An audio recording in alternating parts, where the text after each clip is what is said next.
Hi, I'm Jack Berry, and today we're talking with Jerry Matthews, who has put a golf course in practically every corner of this state. He's more than half of the counties in the state have Jerry Matthews golf courses. And over on the west side of the state is kind of the central west is St. Ives. And that's a terrific project with a lot of different challenges on that course, including for the aquaphobe, me. There's a big challenge there around 16th and 17th holes. So tell me about it, Jerry, how it all came about. Well, St. Ives was done, I don't have the year, but it was, doesn't matter, I guess, not too long ago. Yeah. It sticks in my mind as that site, which was to be a residential real estate golf course combination, which we've done a lot of. And the main thing that comes to mind with me, that it was the most difficult piece of ground I've ever worked with. Not acreage-wise. The acreage is there. Now, does that come from the glacier? That goes back to the glacier age, doesn't it? That goes back to the glacier, like all of Michigan does, but that really is glacial deposits. The potholes that are so deep, sometimes 15, 20 feet, don't hold water because it's all gravel. But then the southern edge of the golf course has a spring-fed lake that just has a bog floating in it. That island you see out there, you don't want to step on that island. But anyway, that's what I remembered. We do a lot of routing plans when we do a golf course. There's a lot of different ways to design a golf course. But we did more there than we have ever done, particularly the 40 acres up on the northeast where 4, 5, 6, and 7 on. We had an awful time getting holes.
So how did it take you in the planning of all this? Longer than more months or whatever? How many times do you walk the course? Oh, we walk it a number of times, and we have aerials and topographic maps pretty well tell me. After years, I can see the land in 3 dimensions, but you still don't know what that land looks like till you clear it.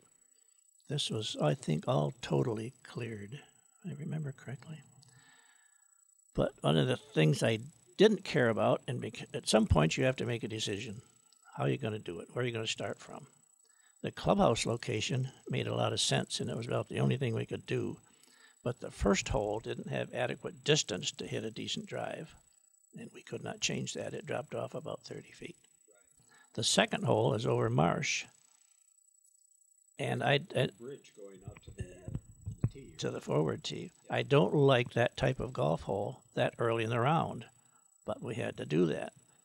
We couldn't figure out how to get the ladies in the forward tee.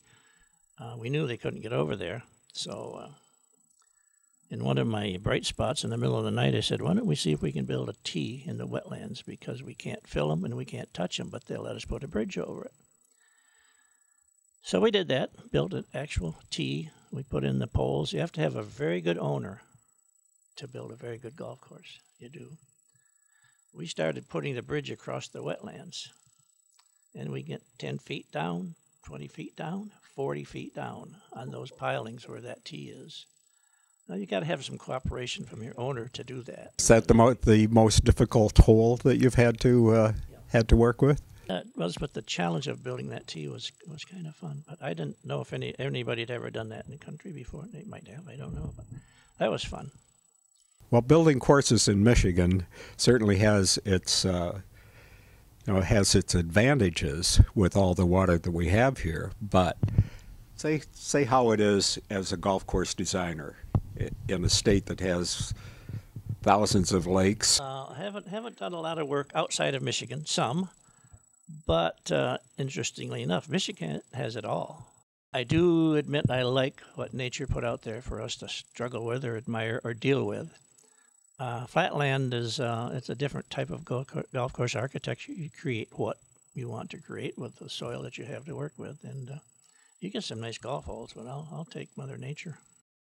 Well, part of the water feature that we talk about, the basic methodology of building a golf course is to dig holes in the ground to get soil to build greens and tees and mound work. And so the other end of that is, if we're going to dig a hole in the ground, why don't we irrigate out of it and have a pump station there? So it all kind of adds together. And the other part of water on a golf course is if you have a feature or a low spot that you cannot drain, that's swampy. Well, you can't do that anymore. But anyway, you tend to put water holes in low areas or in your efforts to drain the golf course. And if that works well, you run all that water into your irrigation pond and pump out of that. So it saves you for watering the course. You can just tap onto that, and so that it's kind of a combination of water being put there. And I like water, and I like it to be fair, but I do like water. Well, that's because you're a fisherman. That's true. Maybe that's why. Well, that's true. Maybe that's why I like water. We have stocked. I have stocked more than one pond on a golf course as soon as it was done. But getting back to St. Ives, I think that came out pretty well. There's some interesting, really good holes down on 13 and 14 and 15.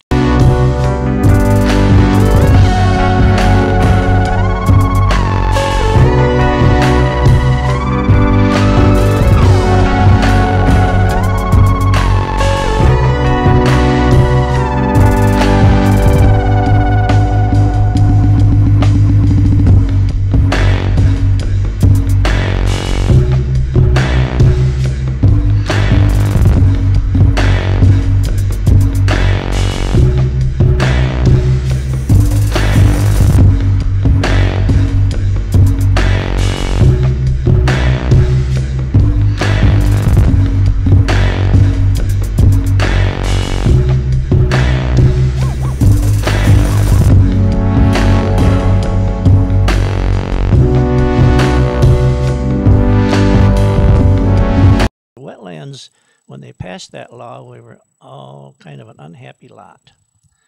But after I started working with them, I think they forced us or made us into better golf course architects. We had to work with them. You could either leave them alone or not use them or work with them. And I think they make some really pretty golf holes.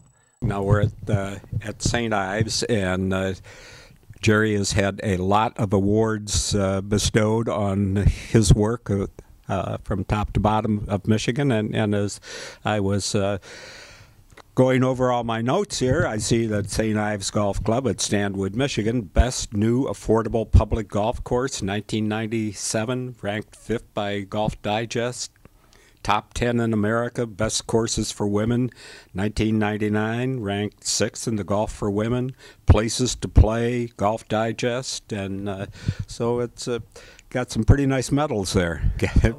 Well, the owners like that, right?